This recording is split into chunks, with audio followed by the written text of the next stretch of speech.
بسم الله الرحمن الرحيم الحمد لله رب العالمين والعاقبة للمتقين ولا عدوان إلا على الظالمين وصلى الله وسلم وبارك على محمد وعلى آله وصحبه أجمعين أما بعد إخوة المؤمنين وها حلقينا بطي كبدا إن آد لو عياره ويهشو شعبيد آد أبدا هالكاس ودنيردي يبرباركي أي كجا مشغولين وحبرشدي ديني هاي تي مادي هاي وحل أقسي هاي إن كبدا لغو مشغول أيه ودنتي يدينتي لغا مشغول أيه إن تهاي طبين أما شرقال أي مليغي يددك قارضة بروتوكولات يهود إلى هاي كيس الصديع تمناد وحا كتيرة إن يقررين أما أي سوغين إن dadka lagu mashquuliyo gaar ahaan dadka muslimiinta ah waxyaalo nolosha ka rigaya oo markaas ay ku hilmaamayaan dantii Ilaahay subxaanahu wa ta'aala uu abuuray kubadda marka waxay leedahay dhibaatooyin aad u ballaaran waxaan jecelahay inaan ku soo koobo ereyo kooban kubaddu waxa ka dhashay inta badan cadaawad dadka muslimiinta ah isku qaadaan halkaasoo labada kooxood ciyaariya koox walba ay hesho dad u sacaabinaya oo taageersan waxaan halka ka soo baxay dadka muslimiinta ah inay kala tagaan tafaraaruq iyo iskhilaaf iyo snacab oo ka yimaado gaar ahaan markii kooxo ay badiso marka dambana arrinkaas uu gaaro in la dagaalamo oo la isdilo oo wax la isgaarsiiyo kubadda dhibaatooyinkeeda waxaa ka mid ah marmarka qaarkood dadka ciyaaraya waxa soo gaara dhaawacyo soo gaara oo lafaha jaba bal waxa la arkaa inay kuba dhintaanba sharciguna uu reebay dariiq walba oo qofka muslimka ah lagu dhibaateynayo ama dhibaato ku soo gaadhiso nabiga sallallahu alayhi wasallam wuxuu yiri la darara wala dirar dhibaato ma jirto islam ma jirto marka hadii kubaddu ay dhibaato inta leeg ay leedahay oo dadkii ciyaarayay dhibaato ay ka soo gaadhiso dhibaatooyinka qofka ka soo gaaraya qaarkood waa ula kac qofka loogu dhifanayo si looga fadhiisayo ciyaarta ama loo jilciyo wax loo yeelo wax dhacdo oo kale dadka kubadda ciyaaraya qaarkood inay mukhadaraad isticmaalaan si ay uga helaan firfircooni arrinkaasuna waa shay mamnuuc ah oo sharcigan ogoleen waxa ka mid ah dhibaatooyinka iyo mushkilaadka ay kubaddu ay leedahay dadka daawanaya inay aad ay u bataan kana mashquulan dhikriga Ilaahay iyo salaada oo xilligii salaada la tukanayay iyo xilligii Ilaahay subxaanahu wa ta'aala la caabudayay ee dadkaas ay ku jiraan lahwi bal ay hoos fadhiyaan TV-yada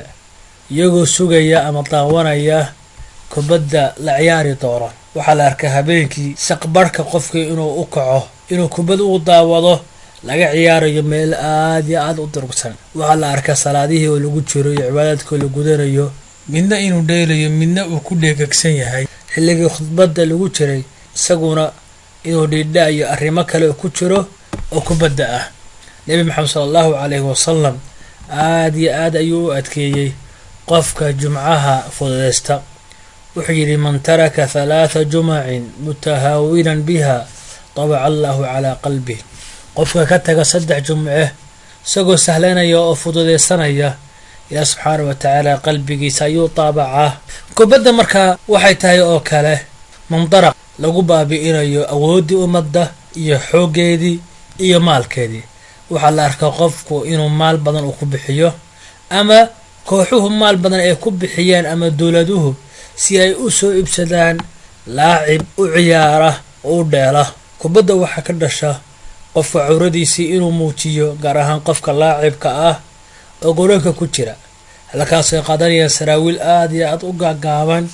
oo boodihoodii ay muuqanayaan waxa la arkaa in surwaalkaas uu dilaaco cawradiisii adkay toos ay u muuqato nabiyullaahi maxamed sallallahu alayhi wasallam wuxuu yiri ihfad cawratak illa min zawjatik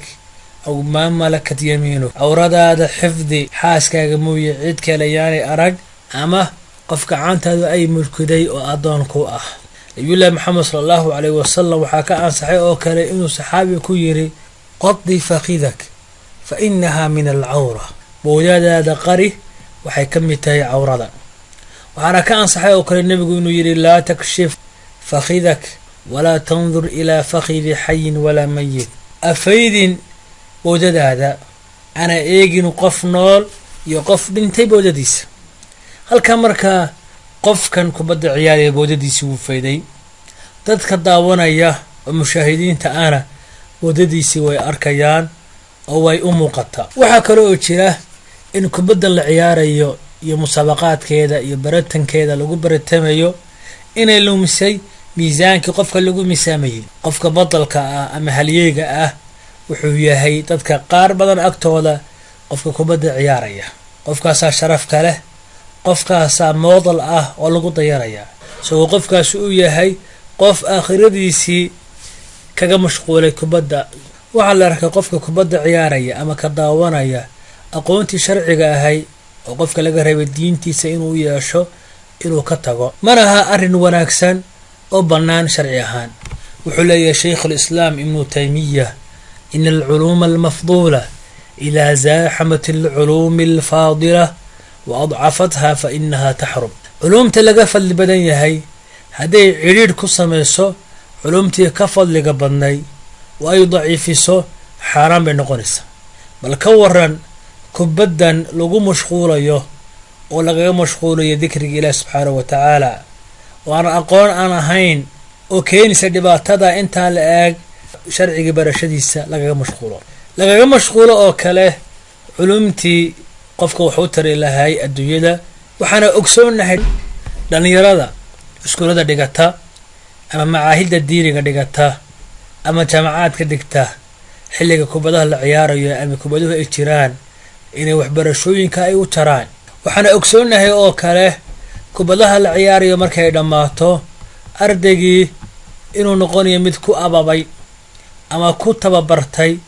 ama jeclaaday xiise u haya kubadda inuu ciyaaro oo jaaliskiisii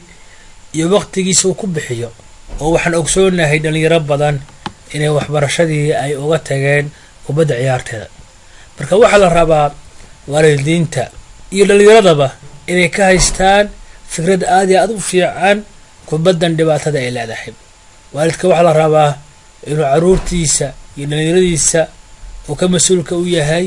inuu aad iyo aad uga wacyigeliyo kubaddan in waxbarashadoodii ay kaga mashquulaan iyo diintoodii iyo cibaadaadka ilaah subxaanahu wa tacaala uu ku faral yeelay oo adduunyada tan loo keenay aakhirana lagala xisaabtamayo. intaas ayaan kusoo koobaya kelmadeyda. وبالله التوفيق.